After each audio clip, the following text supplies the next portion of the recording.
जय श्री राम बच्चों। Class 12 chemistry chapter number 7 alcohol phenol and ether. बच्चों लास्ट क्लास में मैंने तुम लोगों को अल्कोहल्स के और फिनॉल्स के फिजिकल प्रॉपर्टी समझाए थे और केमिकल रिएक्शंस में मैंने तुम्हें रिएक्शन विद मेटल और सोडियम हाइड्रोक्साइड समझा दिया था, मतलब एसिडिटी वाली कहानी चल रही थी। आज हम लोग पढ़ने वाले हैं acidity of alcohol and phenol. तो अगर तुम लोगों के पास बुक है तो ओपन कर लो, नहीं है तो शेयर कर लो। लेकिन आज हम लोग काफ़ी सारी चीज़ें बुक से भी पढ़ने वाले हैं।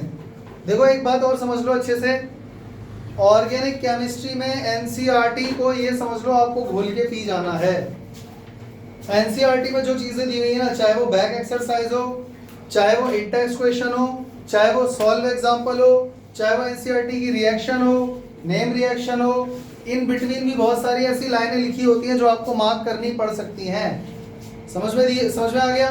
कई बार बहुत सारी इंपॉर्टेंट चीजें साइड में दी होती है कोने में बॉक्स बना के, तो एनसीईआरटी को हम बिल्कुल भी अवॉइड नहीं कर सकते। देखो मेरा काम कॉन्सेप्ट को समझाने का है, उसको दिमाग में रिटेन रखने का, सही जगह यूज करने का काम तुम्हारा है। समझ में आ गया। चले आगे। तो बच्चों हम पढ़ने जा रहे हैं अभी एसिडिटी ऑफ अल्कोहल्स। तो बच्चों कॉन्सेप्ट क्या है, कॉन्सेप्ट मैं समझा देता हूं, फिर उसके बाद हम लोग कुछ हिस्सा किताब से भी पढ़ेंगे। समझ में आ गया। ये तो हम लास्ट क्लास में पढ़ ही चुके हैं कि अल्कोहल एसिड होते हैं, नो डाउट। हाँ या ना। कैसे पता आपको? क्योंकि हमने अल्कोहल का रिएक्शन मेटल से कराया था, याद करो जरा। मैंने अल्कोहल का रिएक्शन मेटल से ऑलरेडी करवा चुका हूं। क्या मिला? H2 गैस और सॉल्ट। सॉल्ट के नाम पे क्या? अल्कोक्साइड। अल्कोक्साइड भूल गए ना, RONA। और बच्चों फिनॉल का भी रिएक्शन करवाया था मेटल के साथ। चलो फिनॉल को छोड़ दो क्योंकि अभी हम लोग किसकी एसिडिटी पढ़ रहे हैं। और बच्चों फिर हमने सोडियम हाइड्रोक्साइड से भी करवाया था, बेस के साथ न्यूट्रलाइजेशन रिएक्शन हो गया था, जिससे ये बात कंफर्म हो गई थी कि अल्कोहल एसिड है। हाँ या ना। लेकिन इस टॉपिक के अंदर जो अभी हम पढ़ रहे हैं एसिडिटी ऑफ अल्कोहल, जब हम ये लास्ट क्लास में ऑलरेडी पढ़ चुके हैं कि ये एसिड है, तो एसिडिटी ऑफ अल्कोहल में हम क्या सीखने वाले हैं? इस नए टॉपिक का नाम देकर वो क्या साबित करना चाह रहा है? वो बस ये बता रहा है कि अल्कोहल्स के अंदर भी अगर हम जाकर डीप में देखें तो कौन सा अल्कोहल ज्यादा एसिडिक है, कौन सा कम एसिड है और कौन सा सबसे वीकेस्ट एसिड है। सिर्फ अल्कोहल की बात कर रहा हूँ, फिनॉल की बात हम नहीं कर रहे हैं, ठीक है। तो इसमें कॉन्सेप्ट एक छोटा सा लग रहा है, वो समझ लो बस। बच्चों मुझे ये बताओ, एसिड कोई भी चीज कब कहलाती है? 10th क्लास हमने पढ़ा था, जब वो हमें H+ आयन देती है। यानी कि अगर अल्कोहल मुझे सिर्फ अगर H+ आयन भी दे दे तो वो एक अच्छा एसिड कहलाएगा।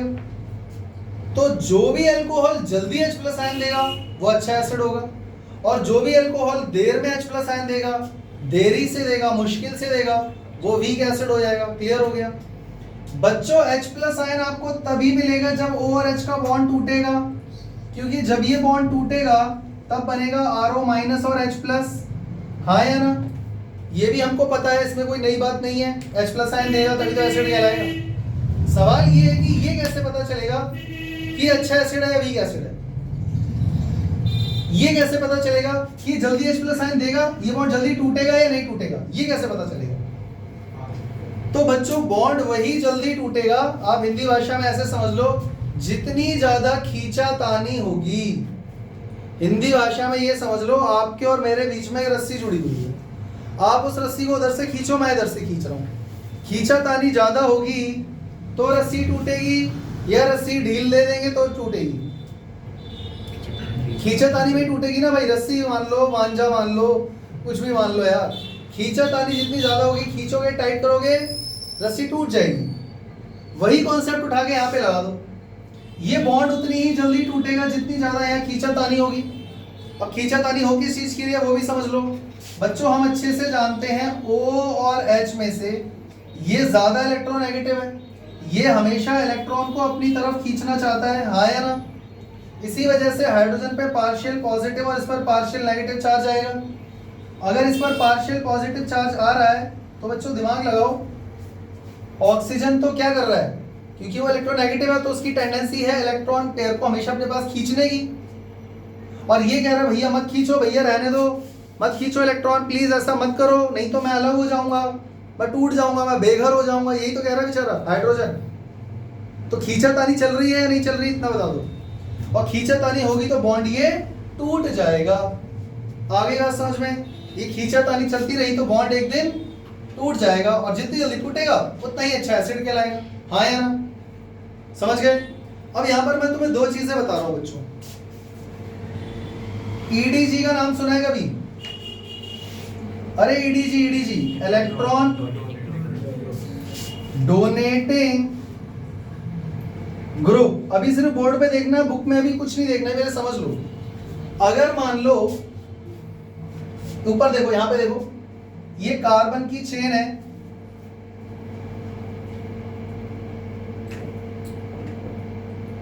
ये कार्बन है और इसके साथ एक OH जुड़ा हुआ है। अब यहां पे देखो CCOH, CCCOH, CCCCOH। बच्चों देखते रहना ध्यान से, बहुत मजा आने वाला है। बच्चों चेक करो ऑक्सीजन, क्योंकि अगर इलेक्ट्रोनेगेटिव है तो वो अकेला हाइड्रोजन की थोड़ी ना जान खाएगा, वो और जगह से भी कहीं ना कहीं से अरेंज करेगा इलेक्ट्रॉन। तो चेक करो यहां पर कितने हाइड्रोजन है बच्चों, 3। तो यहां से इनको इलेक्ट्रॉन प्रोवाइड करेगा हाइड्रोजन और कार्बन से लेगा ऑक्सीजन। समझ गए। और ये रहा यहां पर हाइड्रोजन, ये इससे भी हाइड्रोजन लेगा। क्लियर हो गया केस 1। देखो मैं बताना भी कुछ नहीं चाह रहा, मैं चाहता हूं तुम लोग डायग्राम को देखकर खुद ही दिमाग लगा लो क्या होने वाला है। बच्चों यहां पे चेक करो, इसके साथ 2 हाइड्रोजन है, इसके साथ 3 हाइड्रोजन है कार्बन के साथ। तो ये कार्बन तीनों हाइड्रोजन से इलेक्ट्रॉन ले रहा है, इसको दे रहा है, और फिर ये भी इन दोनों हाइड्रोजन से लेकर इससे लेकर इसको दे रहा है। तो बच्चों और ये इधर से भी हाइड्रोजन ले रहा है। अब आप चेक करो ऑक्सीजन को चाहिए क्या थे, इलेक्ट्रॉन, इलेक्ट्रॉन क्लाउड अपने पास खींचना। यहां तो इसका पेट वैसे ही भर गया, तो क्या ये हाइड्रोजन से लड़ाई झगड़ा करेगा? मेरी बात समझ पा रहे हो या नहीं? ऑक्सीजन की हाइड्रोजन से लड़ाई किस बात पे हो रही थी, इलेक्ट्रॉन को लेके। वो कह रहा भाई मुझे नहीं पता, मुझे इलेक्ट्रॉन दे दे। वो जो शेयर्ड पे बॉन्ड जो बन रखा है उसमें 2 इलेक्ट्रॉन शेयर्ड है, वो मांग रहा था, इसी बात की तो लड़ाई थी। वो तो इसका काम इधर से पूरा हो गया। तो क्या यहाँ पे खींचातानी होगी? होगी, इसके कंपैरिजन में कम होगी। हाँ यार। अच्छा इधर आ जाओ बच्चों, इसके पास 3 हाइड्रोजन है, इसके पास 3 हाइड्रोजन है, एक इसके पास है। तो ये तीनों हाइड्रोजन से इलेक्ट्रॉन लेगा, इसको देगा, ये तीनों हाइड्रोजन से इलेक्ट्रॉन लेगा, इसको देगा, और ये हाइड्रोजन लेके इसको ऑक्सीजन को देगा। तो बच्चों यहाँ पे खींचातानी कैसी हो जाएगी, बढ़ेगी या घटेगी? बस इतना बता दो। घटेगी, कम हो जाएगी खींचातानी ऑक्सीजन हाइड्रोजन में। और बच्चों क्या मुझे ये भी समझाना पड़ेगा कि 3 डिग्री अल्कोहल सबसे घटिया एसिड होगा। क्यों? क्योंकि हाइड्रोजन और ऑक्सीजन का बॉन्ड टूट ही नहीं रहा, H+ आयन मिल ही नहीं रहा। सर क्यों नहीं टूट रहा? क्योंकि वो 3 डिग्री है, वहां पे ऑक्सीजन की जो इलेक्ट्रोनेगेटिविटी है उसको फुलफिल करने के लिए इलेक्ट्रॉन इन तीनों कार्बन चेन ने दे दिया। समझ में आ गया? तो ये बॉन्ड यहाँ से OH में खींचातानी क्योंकि कम हो गई तो बॉन्ड टूटेगा नहीं, H+ आयन मिलेगा नहीं, और वो एक वीक एसिड बन जाएगा। उससे स्ट्रॉन्ग होगा 2 डिग्री अल्कोहल, उससे स्ट्रॉन्ग 1 डिग्री अल्कोहल, उससे भी स्ट्रॉन्ग मीथेनॉल। कितने बच्चों को ये कहानी समझ में आ चुकी है? कितने बच्चों को ये बात समझ में आ चुकी है? आ गई? पक्का?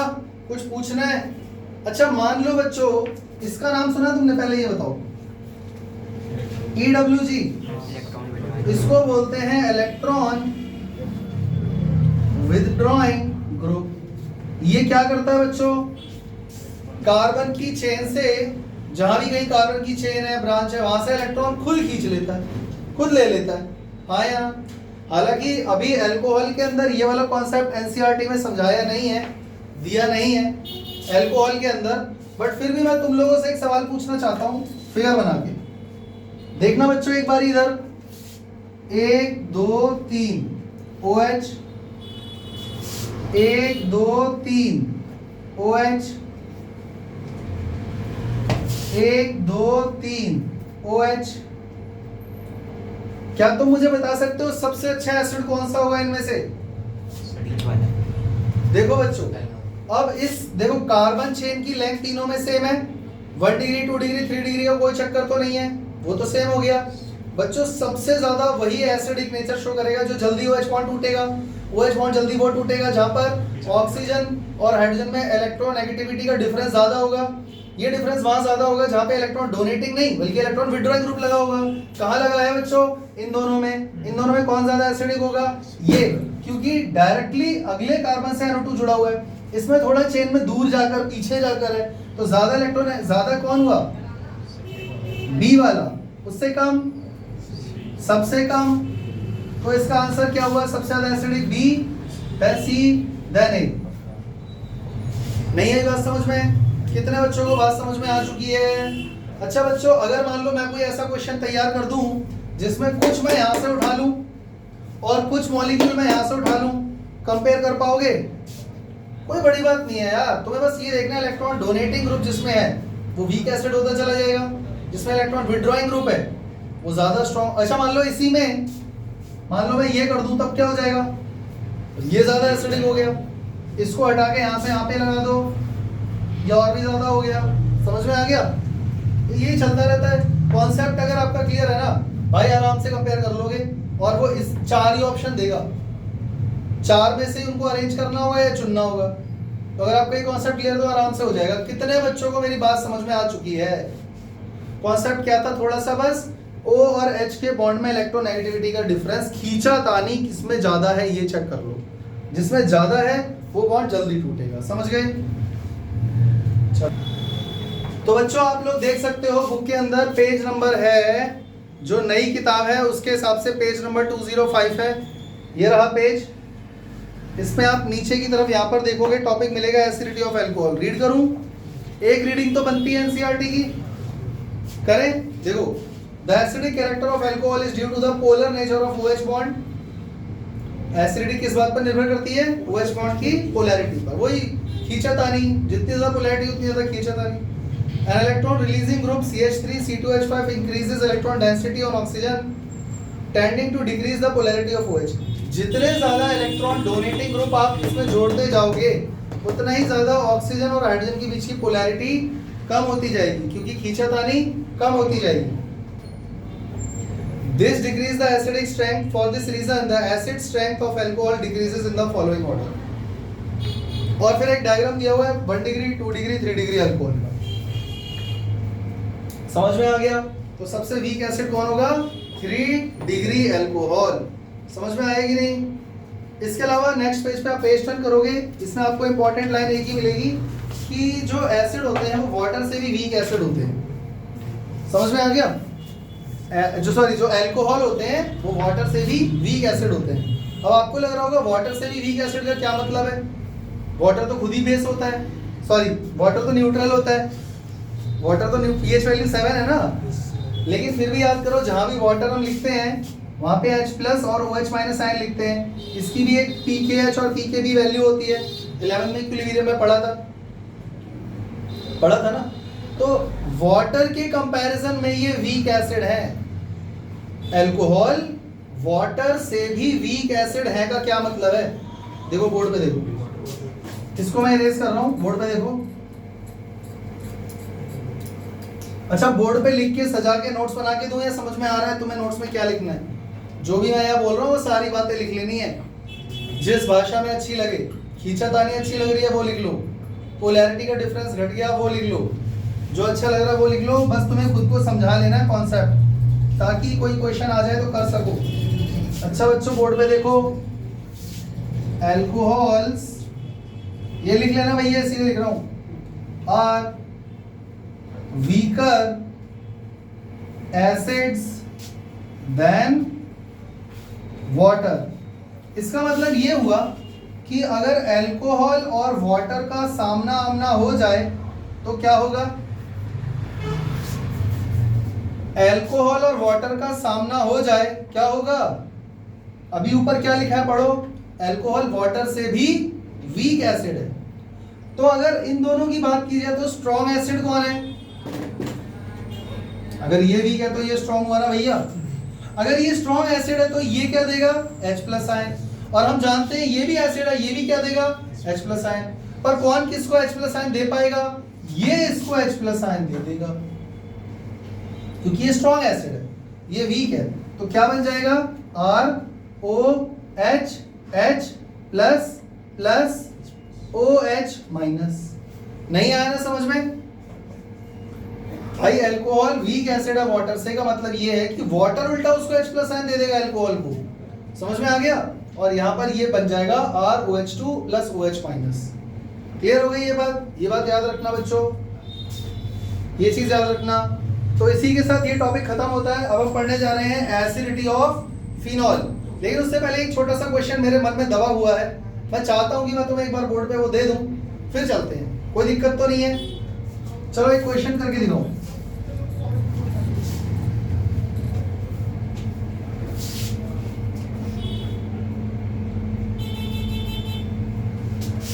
A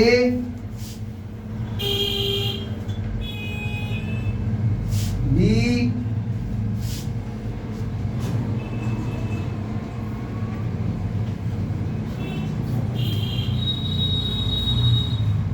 C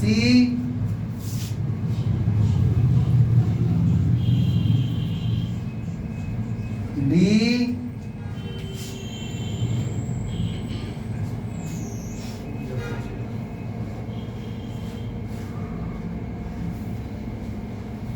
E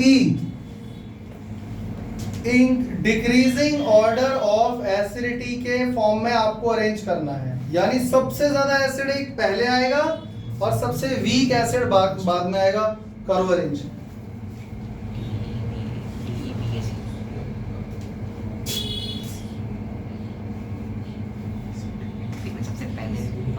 सबसे पहले सबसे स्ट्रॉन्ग एसिड लगेगा, उसके बाद वीक होता चला जाएगा। ऐसे अरेंज करना है, जल्दी कर दो।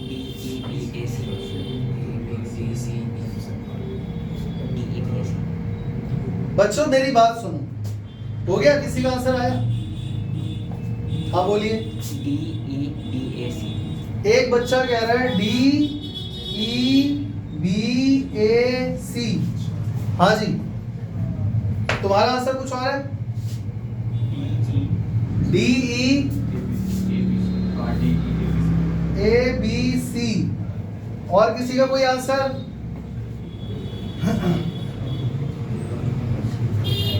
बच्चों जरा बोर्ड पे देखो, ये बात तो कंफर्म हो गई, जिसमें NO2 ग्रुप लगा हुआ है ना, इलेक्ट्रॉन विथड्रॉइंग ग्रुप है, वहां पोलैरिटी बढ़ जाएगी, वो अच्छा एसिड होगा। यानी इन दोनों में से भाई सबसे ज्यादा एसिडिक ये है, तो पहले आएगा D। सही है। इसमें एक इलेक्ट्रॉन डोनेटिंग भी है और एक इलेक्ट्रॉन विथड्रॉइंग भी है। तो अगर मैं मान के ये चलूंगी इसने इसका इफेक्ट कैंसिल कर दिया होगा, तो अब बचा E और A में कंपैरिजन, हाँ या ना। पर ये भी 1 डिग्री है, ये भी 1 डिग्री है, हालांकि ये दोनों एक दूसरे का इफेक्ट कैंसिल नहीं कर पाते हैं। बाय द वे NO2 का इफेक्ट कहीं ना कहीं ज्यादा रहता है।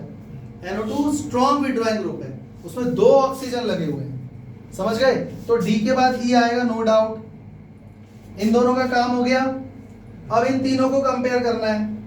हम अच्छे से जानते हैं ये 3 डिग्री है और ये भी 3 डिग्री है, तो सबसे स्ट्रॉन्ग एसिड इन तीनों में से कौन हुआ? A। कोई दिक्कत? उससे वीक कौन सा हुआ? B, क्योंकि भाई ये तो CH3 है ना यार, और यहाँ C2H5 है, बड़ा ग्रुप है, ज्यादा इलेक्ट्रॉन डोनेट करेगा इसमें, तो पोलैरिटी बिल्कुल ही कम हो जाएगी इसकी, तो यहाँ पर आएगा C। तो मैच करो कौन सा सही है? सेकंड वाला सही है। एग्री करते हो? चले आगे बच्चों। अब हम आगे पढ़ने जा रहे हैं acidity of phenols. Acidity of phenols. इसके अंदर हमें पढ़ना क्या है, मेन बात बता दूं, ये तो तुम लोग समझ ही गए होगे, वो कॉन्सेप्ट यहां भी वही लगेगा। जितनी जल्दी OH बॉन्ड टूटेगा उतना ही स्ट्रॉन्ग एसिड कहलाएगा। बॉन्ड उतनी ही जल्दी टूटेगा जितना ज्यादा खींचातानी होगी। खींचातानी बात इस बात पर डिपेंड करती है कि इलेक्ट्रोनेगेटिविटी का डिफरेंस कितना ज्यादा है OR H के बीच में। ये भी क्लियर हो गया। तो यहां भी वही होगा बच्चों। फिनॉल की अगर हम बात करें तो फिनॉल दिखता कैसा है? ये भी बताना पड़ेगा क्या? तो बेंजीन में ऑर्थो, मेटा और पैरा 3 ही तो पोजीशन है, वहां पर आप क्या जोड़ोगे बताओ? या तो आप ईडीजी जोड़ दोगे ज्यादा से ज्यादा आपके बस का क्या है, यही जोड़ दोगे CH3 C2H5, तो इसकी पोलैरिटी कम हो जाएगी और वो वीक एसिड हो जाएगा। यानी कि ईडीजी क्या बनाता है, वीक एसिड बना देता है अल्कोहल और फिनॉल को। और ज्यादा से ज्यादा आप EWG जोड़ दोगे बच्चों, जो कि कौन है, NO2 है। और EWG क्या कर देता है, स्ट्रॉन्ग एसिड बना देता है। क्या वही सारा कॉन्सेप्ट जो अभी पहले समझाया था दोबारा समझाना पड़ेगा? बस बेंजीन के अलग अलग पोजीशन पे कभी आपको NO2 मिल जाएगा, एक पोजीशन पे ऑर्थो पे, कभी ऑर्थो पैरा दोनों पे मिल जाएगा, कभी 3 पोजीशन पे मिल जाएगा, तो वो सबसे स्ट्रॉन्ग एसिड हो जाएगा। या मिथाइल ग्रुप लगा देंगे, एथाइल ग्रुप लगा देंगे, वो वीक एसिड हो जाएगा। ये तो क्लियर हो गया। जो मेन बात तुम्हें यहां पर याद रखनी है एसिडिटी ऑफ फिनॉल में, वो ये है बच्चों कि जो फिनॉल है वो सबसे अच्छे एसिड हैं as compare to water, as compare to alcohol. यानी इन तीनों में से सबसे अच्छा एसिड कौन है बच्चों? याद रहेगा, अगर उसने ये बात बोल ही दी है कि फिनॉल वाटर से भी अच्छा एसिड है, तो अल्कोहल से अच्छा तो अपने आप हो गया ना। अच्छा मतलब स्ट्रॉन्ग की बात कर रहा हूं, अच्छा मतलब प्यारा राजा बेटा की बात नहीं हो रही है। अगर फिनॉल वाटर से स्ट्रॉन्ग एसिड है तो अल्कोहल से तो अपने आप हो गया, क्योंकि अल्कोहल तो वाटर से भी वीक एसिड है, अभी पढ़ा था हम लोगों ने। एक तो आप ये बात दिमाग में फिट कर लो पहले, दूसरी बात आप ये दिमाग में फिट कर लो EDG WG वाली, उसके पीछे रीजन क्या है वो मैं नहीं बता सकता भाई, सॉरी, वो खींचातानी वाली बात बार बार नहीं बता सकता ना। EDG जो है वो घटा देगा पोलैरिटी, खींचातानी कम हो जाएगी, EWG बढ़ा देगा खींचातानी, पोलैरिटी बढ़ जाएगी, बॉन्ड जल्दी टूटेगा, अच्छा एसिड मिलेगा, जल्दी H+ आने। क्लियर हो गया? यहाँ पे एक चीज और तुम लोगों को याद रखनी है, 2 चीजें हो गई ना, एक बात और याद तुमसे जो पूछी जाएगी कि ये जो आपके सामने लिखा हुआ है सीक्वेंस, ही तो आपने रट लिया, ऐसा क्यों हो रहा है, व्हाई, कि क्यों फिनॉल एक अच्छा एसिड है एज कंपेयर टू अल्कोहल? इसके पीछे कोई रीजन तो होगा, वो रीजन अब हम लोग पढ़ने जा रहे हैं। ध्यान से देखो बच्चों ध्यान से देखना। पहले मैं एक बार अपने हिसाब से समझा देता हूँ, फिर किताब से पढ़ लेंगे, बस जल्दी से खत्म हो जाएगा। देखो ROH ये कौन है बच्चों, अल्कोहल। ये जब एसिड बना तो हुआ क्या, हुआ ये कि हमको मिला RO- और H+ आयन। बोलो हाँ, अरे एसिड है ना यार, ये अल्कोहल है, फिनॉल नहीं है। एसिड है तो H+ आयन देगा, क्या बनेगा साथ में O-। अब ये जो O के ऊपर नेगेटिव चार्ज है ये कहीं जा सकता है, हिल डुल सकता है, चेन में पीछे जा सकता है, ऑक्सीजन उसको खा सकता है, गायब कर सकता है, नहीं, ये वहीं का वहीं रहेगा। समझ गए? और अगर ये वहीं का वहीं रहेगा तो जब H+ आयन यहाँ से निकल के टूट के अलग होगा तो ऐसा तो नहीं है कि टूट के एकदम से चला जाएगा ब्रह्मांड में, वहीं आसपास ही भटकता रहेगा। आसपास भटकता रहेगा तो दोबारा से दोनों में अट्रैक्शन होगा, और अट्रैक्शन होगा तो फिर बच्चों क्या होगा, वापस अल्कोहल बन जाएगा। तो एसिड तो अच्छा उसको माना जाएगा ना जो H+ आयन दे रहा है, मतलब दे दिया भाई, ये गया H+ आयन। ये क्या हो गया भैया, क्या इसको आप मानोगे कि H+ आयन दिया भी है इसने, वो तो वापस ले लिया। तो ओवरऑल उस बीकर के अंदर जो आपको अल्कोहल नजर आ रहा है उसमें H+ आयन ज्यादा आपको नहीं मिलने वाले। मेरी बात समझ पा रहे हो, महसूस कर पा रहे हो? फिनॉल के केस में क्या होता है बच्चों, ध्यान दो,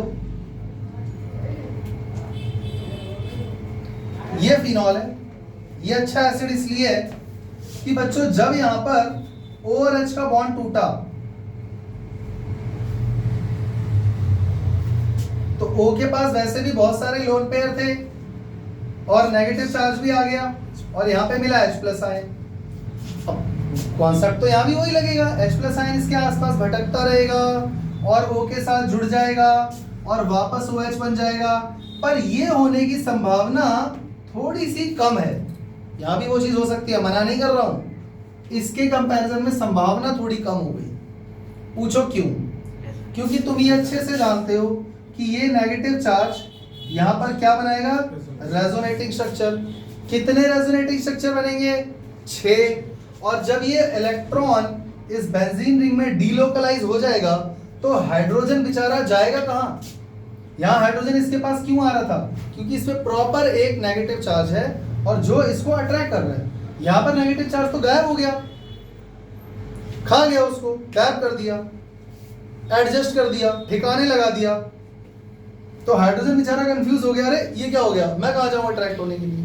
तो ये जो रिवर्स की प्रोसेस की संभावना थी वो कम हो गई, घट गई। इसीलिए ये माना जाता है कि इसने जो H+ साइन दिया है वो प्रॉपर दे दिया। तो ये अच्छा एसिड हुआ कि ये अच्छा एसिड हुआ, फिनॉल हुआ कि नहीं हुआ, बात समझ में आ गई। बच्चों इसके 6 रेजोनेटिंग स्ट्रक्चर बना के दिखाऊं, अरे बोलो भाई, 11th में पढ़ा था plus are effect minus are effect, तो प्लस आर इफेक्ट ही तो लग रहा है। अरे बोलो, बना दूंगा, 2 मिनट लगेंगे पक्का। चलो तुम लोग अगर इतना मना कर ही रहे हो तो मैं एक स्ट्रक्चर तो फिर भी बनाऊंगा। बच्चों जब वो 6 के 6 रेजोनेटिंग स्ट्रक्चर बन जाते हैं तो जरा चेक करो, यहां पर पार्शियल डबल बॉन्ड कैरेक्टर आ जाता है। याद है या भूल गए, याद है कि भूल गए। ऑक्सीजन, देखो ये तो बात हो गई हाइड्रोजन की तरफ से कि अटैक नहीं कर पा रहा क्योंकि ऑक्सीजन पे नेगेटिव चार्ज उसको दिख नहीं रहा। मेरी बात समझ पा रहे हो, हम तो ये हाइड्रोजन के नजरिए से सोच रहे हैं ना। हाइड्रोजन जैसे ही टूट के अलग हुआ, उससे देखा यहाँ पर नेगेटिव चार्ज है, जाके जुड़ गया, यहाँ पे नहीं जुड़ पा रहा क्योंकि वो डीलोकलाइज हो गया। ये तो हाइड्रोजन के नजरिए से देख लिया। अब आप जरा ऑक्सीजन के नजरिए से भी तो देखो, वो खुद तड़प रहा है हाइड्रोजन को अपने पास अट्रैक्ट करने के लिए। यहाँ पे ऑक्सीजन इलेक्ट्रोनेगेटिव है भाई, वो तो खुद इसको अट्रैक्ट करेगा, ये भी अपना बेईमान बंदा है। लेकिन इस केस में जरा सोचो, जब इलेक्ट्रॉन वो डीलोकलाइज हो जाएगा बेंजीन रिंग में, तो ऑक्सीजन का डबल बॉन्ड तो बन गया यहाँ पे। मैं ये नहीं कह रहा हूँ कि पूरा प्रॉपर डबल बॉन्ड बन गया है, पर पार्शियल डबल बॉन्ड तो बना। तो जब इसकी वैलेंसी पूरी हो गई तो क्या ये हाइड्रोजन की तरफ देख के ललचाएगा, उसको अट्रैक्ट करेगा, उसकी तरफ भागेगा। तो फिर अब वो H+ आयन फ्री हो गया और कुल मिला के अल्कोहल अच्छे एसिड कहलाए, सॉरी फिनॉल अच्छे एसिड कहलाए अल्कोहल के कंपैरिजन में। कितने बच्चों को मेरी बात पूरी तरह से समझ में आ चुकी है? नहीं आ रही बात समझ में? आ गई। इसके अलावा जो देखो ये वाला जो कॉन्सेप्ट है ना, अगर तुम कहो तो इसके ऊपर एक क्वेश्चन बना के तुम्हें दूं या लिख के समझाऊं, ये तो क्लियर ही है। इलेक्ट्रॉन डोनेटिंग ग्रुप लगाओगे तो एसिडिटी घटेगी, इलेक्ट्रॉन विड्रॉइंग ग्रुप लगाओगे तो एसिडिटी बढ़ेगी। ये क्लियर हुआ कि नहीं, पहले ये बताओ। हो गया? अब फटाक से एनसीईआरटी खोल लो, क्योंकि हम एनसीईआरटी को अवॉइड नहीं कर सकते और ये इंपॉर्टेंट टॉपिक है। मैं तुम्हें एक बात बता दूं, कार्बोक्सिलिक एसिड एक टॉपिक है अगले चैप्टर में, aldehyde ketone and carboxylic acid. Carboxylic acid की भी एसिडिटी हमें पढ़नी है, पता है ये बात। उसके अंदर से एक क्वेश्चन पक्का आता है हर साल, ये अपने माथे पे लिख लो बड़ा बड़ा, एसिडिटी ऑफ कार्बोक्सिलिक एसिड। उसमें ये चक्कर नहीं है कि इस साल आया अगले साल नहीं आएगा, पिछले साल आया था तो इस साल नहीं, वो हर साल आता है, आता ही आता है। कोई भी सैंपल पेपर उठा लेना, कोई भी पीवाईक्यू उठा लेना, एसिडिटी ऑफ कार्बोक्सिलिक एसिड के ऊपर क्वेश्चन आता है, वैसे ही यहाँ से आता है। तो अगर आपका कॉन्सेप्ट क्लियर है तो आप कर लोगे, लेकिन अगर आप रट के गए हो, 2-4 लाइनें पढ़ ली, हो गया करके, तो आप लिमिटेड क्वेश्चन कर पाओगे, बाहर से क्वेश्चन आ गया फंस जाओगे। इसीलिए मैं तुम्हें डेप्थ में सारी चीज समझा रहा हूँ ताकि वहां पर तुम लोग अपनी खुद की रीजनिंग लगा पाओ। समझ में आ गया? पक्का? तो बच्चों यहाँ पर देखो क्या दिया हुआ है, एसिडिटी ऑफ फिनॉल एक टॉपिक दिया हुआ है, मिला? देखो ये 2 फिगर दिया हुआ है, मिला? मैं इसको रीड करने जा रहा हूँ जल्दी 2x की स्पीड से, ध्यान से सुनो। The reactions of phenol with metal and sodium hydroxide indicates it's acidic nature. वो पहले ही कह चुका है कि हम इसको मेटल और सोडियम हाइड्रोक्साइड के साथ रिएक्ट करा के प्रूव कर चुके हैं कि ये अच्छा एसिड है। फिर इसने बोला था hydroxyl group in phenol is directly attached to sp2 hybridized carbon of benzene ring which act as an electron withdrawing group. Due to this, the charge distribution in phenol molecule as depicted in the resonance structure caused by the oxygen of OH group to be positive. उसने बोला phenol पे जो oxygen है वो एक ऐसे carbon से जुड़ा हुआ है जो sp2 हाइब्रिडाइज्ड है, यानी वो खुद इलेक्ट्रोनेगेटिव है, वो भी इलेक्ट्रॉन खींच रहा है। एक नया रीजन मिल गया ये क्यों अच्छा एसिड है। सुनो, यहां पे ऑक्सीजन एक ऐसे कार्बन से जुड़ा हुआ है जो sp3 हाइब्रिडाइज्ड है, लीस्ट इलेक्ट्रोनेगेटिव कार्बन, तो पोलैरिटी ज्यादा उतनी नहीं है इसके कंपैरिजन में। जबकि ये ऑक्सीजन एक ऐसे कार्बन से जुड़ा हुआ है जो खुद ही sp2 हाइब्रिडाइज्ड है, और sp2 हाइब्रिडाइज्ड कार्बन ज्यादा इलेक्ट्रोनेगेटिव है, यानी ये कार्बन खुद ही इलेक्ट्रॉन नीचे खींच रहा है। तो ऑक्सीजन बेचारा क्या करे, ऑक्सीजन बेचारा हाइड्रोजन से भी इलेक्ट्रॉन खींच रहा है और कार्बन से भी खींचने की कोशिश कर रहा था, पर ये कार्बन तो sp2 हाइब्रिडाइज्ड निकला। समझ में आया? तो यहाँ पोलैरिटी और ज्यादा बढ़ जाएगी। आई बात समझ में? तो और अच्छा एसिड होगा। अच्छा, फिर इसने 6 स्ट्रक्चर दिए हुए हैं जिसमें इसने बताया कि कैसे ऑक्सीजन का इलेक्ट्रॉन बेंजीन रिंग में डीलोकलाइज हो जाएगा। The reaction of phenol with aqueous sodium hydroxide indicates the phenol are stronger acid than alcohol and water. ये तो मैंने यहाँ पर पहले लिख दिया था, ये तुम्हें याद रखना है। Let us examine how a compound in which hydroxyl group attached to the aromatic ring is more acidic than one in the hydroxyl group। तो यहाँ पर देखो यही दो रिएक्शन लिखे हुए हैं जो मैंने बोर्ड पे लिखे हैं, वही दो उसने भी लिखे हुए हैं, सेम चीज समझाई हुई है। Due to higher electronegativity of sp2 hybridized carbon of phenol to which OH is attached, electron density decrease on oxygen। Oxygen पे इलेक्ट्रॉन डेंसिटी कम हो जाएगी क्योंकि कार्बन खुद उससे इलेक्ट्रॉन खींच रहा है। This increases the polarity of OH bond and result in increase in ionization of phenol than that of alcohol। हमारी भाषा में ये क्या कह रहा है कि खींचातानी बढ़ेगी, पोलैरिटी बढ़ेगी। पोलैरिटी बढ़ना मतलब खींचातानी बढ़ना, और वो बॉन्ड जल्दी ब्रेक होगा। Now let us examine the stabilizers of alkoxide and phenoxide ion। अब ये alkoxide ion है बच्चों, कहीं से भी स्टेबल दिख रहा है तुमको? ये alkoxide कहाँ से स्टेबल है, क्यों है, कैसे नहीं है? और ये phenoxide ion benzene resonance stabilized है क्योंकि वो इलेक्ट्रॉन डीलोकलाइज हो जाएगा बेंजीन रिंग के अंदर। Violent phenoxide ion the charge is delocalised, जो कि तुम्हें फिर से देखो यहाँ पर 6 स्ट्रक्चर दिए हुए हैं फिनॉक्साइड आयन के, मिला? which is more stable and favors the ionization of phenol although there is also charge delocalization phenol its resonance structure have charge separation। अच्छा, रेजोनेंस से 2 फायदे हुए, चार्ज का सेपरेशन भी हो गया, ऑक्सीजन पे जो नेगेटिव चार्ज था वो वहां से हट भी गया, और ये रेजोनेंस स्टेबलाइजेशन जो है वो फेवर कर रहा है फिनॉक्साइड आयन बनने के लिए। ये तो चाह ही रहा है बेंजीन मुझे इलेक्ट्रॉन मिलेगा ही। ये समझ लो बेंजीन रिंग जो है ना वो खुद अपने आप में एक EWG है। ये पूरा पढ़ के क्या समझ में आया? बेंजीन रिंग अपने आप में पूरा खुद ही एक EWG है। अब आप खुद ही दिमाग लगा लो, अगर OH एक खुद ही EWG से जुड़ा है तो OH बॉन्ड की पोलैरिटी तो और ज्यादा बढ़ेगी, तो और अच्छा एसिड है। आगे बात समझ में? तो इसके नीचे वाले पैराग्राफ में बच्चों वही चीजें लिखी हुई हैं कि ऑर्थो और पैरा पोजीशन पे अगर आप अलग अलग EWG या EDG लगाएंगे तो उसी के रिस्पेक्ट में एसिडिटी बढ़ेगी या घटेगी। ये मुझे दोबारा समझाना है तो बता दो भाई, नहीं तो आप ये पैराग्राफ पढ़ लो जल्दी से। ये वाला नीचे पैराग्राफ मिला, पढ़ो जल्दी।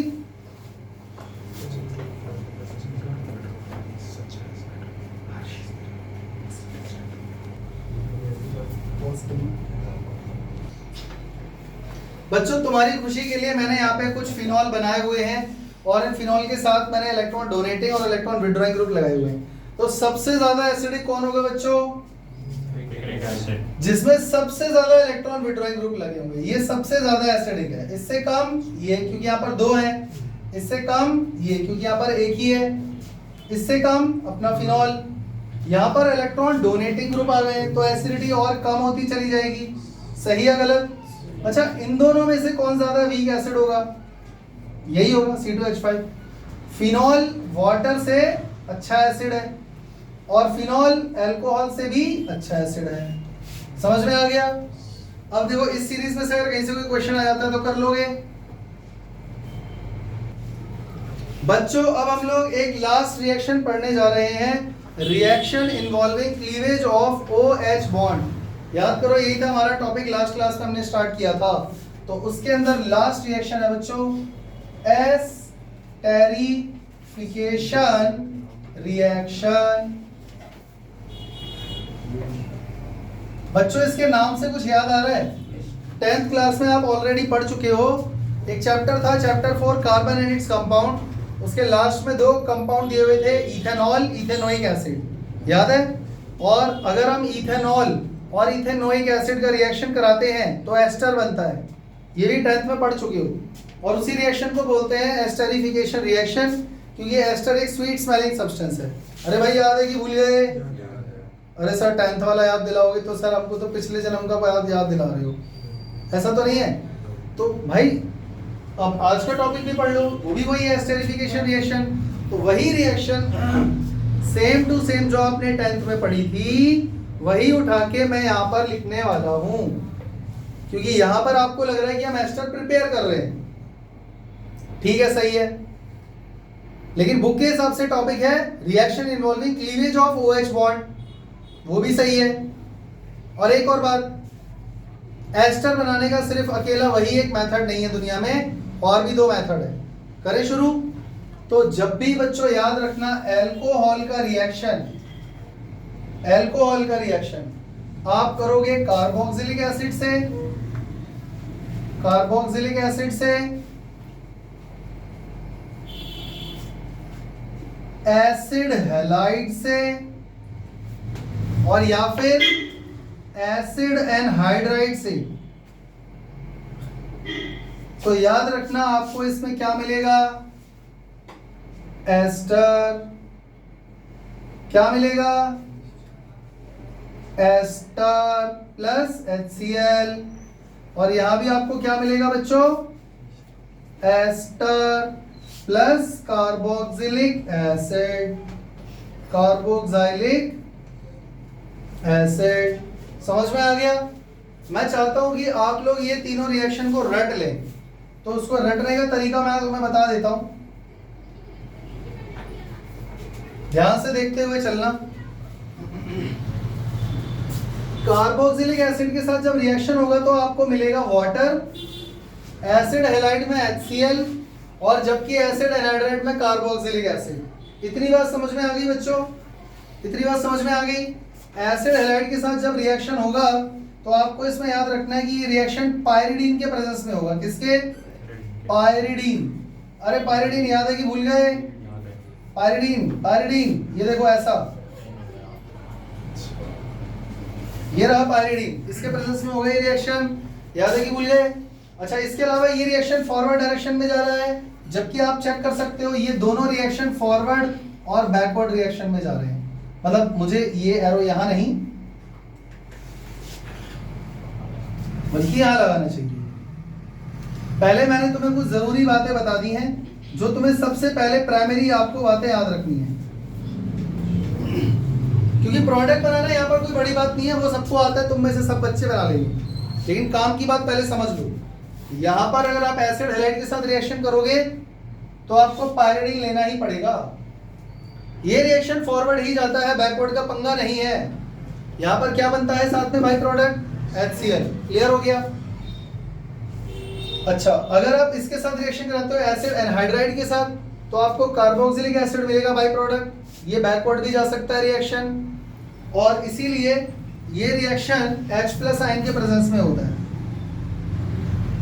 यानी एसिडिक मीडियम में होता है, याद रहेगा। और ये भी बैकवर्ड डायरेक्शन में जा सकता है, यहाँ पे वाटर मिलेगा। क्लियर? अब बच्चों अल्कोहल के नाम पे हम लोग क्या लेते हैं जनरली?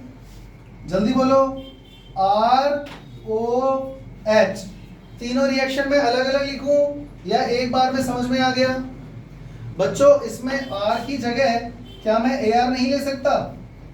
AR का मतलब क्या हो गया? एरोमेटिक रिंग, यानी या तो ये अल्कोहल होगा या तो फिनॉल होगा। क्लियर हो गया? बच्चों कार्बोक्सिलिक एसिड कोई सा भी एक बोलो, RC≡OH। कोई दिक्कत? पक्का? अब आप मुझे ये बताओ यहाँ पर बॉन्ड कौन सा टूटेगा, R और O का या O और H का? O और H का टूटेगा। ये बात दिमाग में फिट रहेगी। अब आप चेक करो कि जैसे ही यहाँ पर ये बॉन्ड टूटेगा, अच्छा ये मत सोचना कि सर आप कहीं भी कोई सा भी बॉन्ड तोड़ देते हो। यहाँ पे मैंने O और H का बॉन्ड क्यों तोड़ा अल्कोहल में? अरे भाई टॉपिक का नाम यही है, reaction involving cleavage of OH bond. Sir आपने ये वाला बॉन्ड क्यों तोड़ा? क्योंकि दिमाग लगाओ यहाँ पे O और H का तो टूटेगा नहीं, डबल बॉन्ड टूटेगा नहीं, कार्बन कार्बन बॉन्ड बहुत स्ट्रांग होता है, तो कार्बन ऑक्सीजन ही टूटेगा ना। तो आप चेक करो ये वाला हाइड्रोजन इस OH के साथ मिलके पहले क्या बनाएगा? बनाएगा या नहीं? अब आप चेक करो यहाँ बचा क्या? यहाँ बचा RC डबल बॉन्ड O और इधर से RO है, तो R और O इधर से जुड़ेगा, इसको बच्चों R डैश नाम दे दूं, ऐसे क्या बन गया, अरे क्या बन गया, यही तो एस्टर होता है, नहीं आ रहा समझ में, आ गया। एसिड हैलाइड की बात करें बच्चों, एसिड हैलाइड का फॉर्मूला होता है RC डबल बॉन्ड OCl, याद है कि भूल गए बच्चों, R डैश नाम दे दूं, कोई दिक्कत तो नहीं है। O और H का बॉन्ड टूटेगा या R और O का टूटेगा, अरे O और H का ही टूटेगा, reaction involving cleavage of OH bond, और यहाँ पे कौन सा बॉन्ड टूटेगा, दिमाग लगा के जवाब दो, कार्बन कार्बन टूट सकता है, डबल बॉन्ड टूट सकता है, उससे जल्दी कौन सा टूटेगा, Cl, तो इसका Cl और इसका H मिलके पहले क्या बनाएगा, अब याद हो गया एसिड हैलाइड में HCl क्यों मिलता है। इसके अलावा बच्चों चेक करो, इसमें बचा क्या, इसमें बचा R dash C double bond O और इधर से O और R आ गया, यानी इधर से O और R आ गया, क्या बन गया, नहीं आ रहा समझ में। और बच्चों लास्ट रिएक्शन एसिड एनहाइड्राइड, बच्चों इसका फॉर्मूला होता है CH3 C double bond O C double bond O CH3, कोई दिक्कत, शॉर्ट में इसको हम लोग कैसे लिखते हैं एसिड एनहाइड्राइड को, CH3CO होल ट्वाइस O, कोई दिक्कत, नहीं आ रहा समझ में। अब आप चेक करो यहाँ पे कौन सा बॉन्ड टूटेगा, RO या OH का, अरे OH का ही टूटेगा भाई हर बार, समझ गए।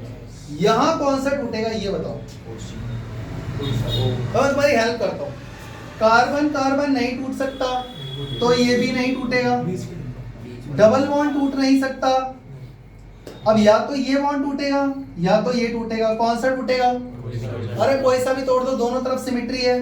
तो जब आप यहां से बॉन्ड तोड़ेंगे, अब अपनी बुद्धि का इस्तेमाल करो, CH3COO, एक H की कमी पड़ रही है, तो यहां से मिल गया अपने को, क्या बन गया, तो इसको बच्चों क्या मिला मेरे को, CH3COOH, मिला कि नहीं मिला।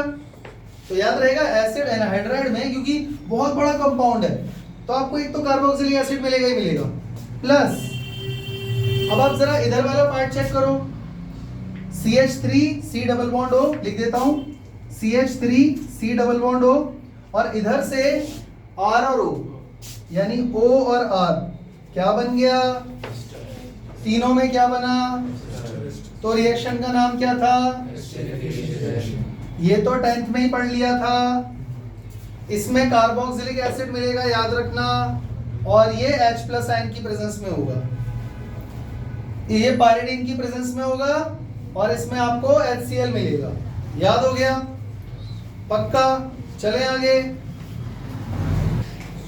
बच्चों, एक छोटी सी रिएक्शन और पढ़ा के तो मैं बोर करना चाहता हूं, पर देख लो क्योंकि ये सबसे इंपॉर्टेंट रिएक्शन है, तो जो लोग वीडियो लास्ट तक देख रहे हैं केवल उन्हीं को इसका फायदा मिलेगा, बाकी वैसे तो बुक में भी ये रिएक्शन ऐसी कोई बात नहीं है। बच्चों सैलिसाइलिक एसिड का नाम सुना है, सैलिसाइलिक एसिड, इधर देखो बोर्ड पे देखो, सैलिसाइलिक एसिड, ये कोई नेम रिएक्शन नहीं है, पर ये नेम रिएक्शन से कम भी नहीं है। बैक एक्सरसाइज जाके चेक करना, एस्पिरिन बनाओ, एस्पिरिन से ये बनाओ, उससे एस्पिरिन बनाओ, पता नहीं किस किस से एस्पिरिन बनाओ, यानी इससे क्या बनने वाला है बच्चों, एस्पिरिन बनने वाला है, इससे क्या बनने वाला है बच्चों, एस्पिरिन। ये नेम रिएक्शन जो है किसी नेम रिएक्शन से कम नहीं है, और ये कन्वर्जन रिएक्शन में पक्का मिलेगा, कोई दिक्कत। तो बच्चों इसमें हमें डालना क्या होता है, एसिड एनहाइड्राइड, और बन जाता है एस्पिरिन, रिएक्शन खत्म। और ये होता है बच्चों H प्लस आयन के प्रेजेंस में, कोई दिक्कत। और साथ में इसमें आपको एक ना चाहते हुए भी बाई प्रोडक्ट के तौर पे कार्बोक्सिलिक एसिड मिलेगा, कोई दिक्कत। तो इस रिएक्शन को याद करने की पहली टेक्निक तो यही हो गई, एसिड H प्लस आयन, मतलब कहीं ना कहीं एसिड काम कर रहा है, एसिड, अरे कुछ तो रिलेट हो रहा है, याद तो करना है ना यार जीवन में कहीं ना कहीं, और बोर्ड में तक याद रखना है। अच्छा एस्पिरिन तो बनेगा ही, इसके लिए तो कर ही रहे। अब आ जाओ इधर बच्चों, सैलिसिलिक एसिड का फॉर्मूला जिन बच्चों को नहीं आता वो बोर्ड पे देख लो। देखो इसमें तुम्हें क्या करना है, बेंजीन में ऑर्थो पोजीशन पे आपको अल्कोहल और कार्बोक्सिलिक एसिड दोनों लगा देने, मतलब COOH और OH दोनों लगा देने, क्लियर हो गया। इसमें जैसे ही आप, यही है सैलिसिलिक एसिड, जैसे ही इसमें आप क्या डालोगे, एसिड एनहाइड्राइड। बच्चों एसिड एनहाइड्राइड का फॉर्मूला क्या बताया था मैंने, CH3 double bond O C double bond O CH3। भाई हमको ऐसे बनाने की आदत है क्योंकि फिर रटना पड़ता है, मैं रटना चाहता ही नहीं हूं। और जैसे ही इसके प्रेजेंस में आप H प्लस के प्रेजेंस में रिएक्शन करोगे, मैंने क्या बताया था, बॉन्ड या तो यहां से टूटेगा या तो यहां से टूटेगा, एक ही बात है। आप वही वाली चीज फॉलो करो। और इसमें आपको क्या करना है, reaction involving cleavage of OH bond. आप यहाँ पे O और H का बॉन्ड ये वाला तोड़ दो, इससे आपको कोई लेना देना नहीं है। तो वही कॉन्सेप्ट लग रहा है, सेम टू सेम। अब आप बच्चों दिमाग लगाओ, CH3COOH, एक H की कमी है, वो हमको यहां से मिल जाएगा, यानी आपको मिल गया CH3COOH, एक प्रोडक्ट मिल गया। याद तो नहीं करना पड़ रहा, कुछ रटना तो नहीं पड़ रहा। प्लस बच्चों इधर देखो, COOH, इसको तो हमने छेड़ा ही नहीं। चेक करो, यहां पर एक O है जिसके साथ ये वाला कार्बन जुड़ेगा, जिसके साथ ऑलरेडी डबल बॉन्ड O है, और यहाँ CH3 बन गया। कहीं यही तो एस्पिरिन नहीं है, यही है वो, समझ गए बच्चों। इसके अलावा एस्पिरिन के बारे में NCERT में साइड में छोटा सा बॉक्स बना के 2 लाइनें लिखी हैं, मिला? पढ़ लोगे। Aspirin possesses analgesic, anti-inflammatory and anti-pharetic properties। मतलब दवाई के तौर पे बेहोश करने के लिए, दर्द कम करने के लिए सब यूज किया जाता है। ये रिएक्शन याद हो गया, बहुत इंपॉर्टेंट रिएक्शन है। आज ही घर जाके बैक एक्सरसाइज में ढूंढना इससे रिलेटेड क्वेश्चन कितने हैं, करो या मत करो, पर ढूंढना जरूर घर जाके, ताकि पता चले कि कितना इंपॉर्टेंट है। तो मिलते हैं अगली क्लास में बच्चों एक नए टॉपिक के साथ, reaction involving cleavage of CO bond. तब तक के लिए जय हिंद, जय श्री राम।